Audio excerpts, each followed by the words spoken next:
Hi everyone! In this video, we will show you how to recover Microsoft Authenticator app. First, tap to open the Authenticator app on your mobile device. Once you're in, tap on the Begin Recovery option given below, or you can tap on these three lines on your top left corner. Then, tap on Settings. You can recover your account only if your iCloud backup was on previously. If it is not on, turn this toggle on. You need a personal Microsoft account to use cloud backup. To know about the backup process, you can tap on Learn More right below iCloud Backup.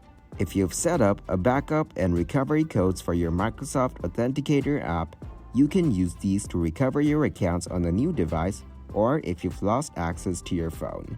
That way you can recover Microsoft Authenticator app only if it is connected to your iCloud. Thanks everybody for watching. Make sure to like this video and subscribe to the channel for more tutorials. Goodbye.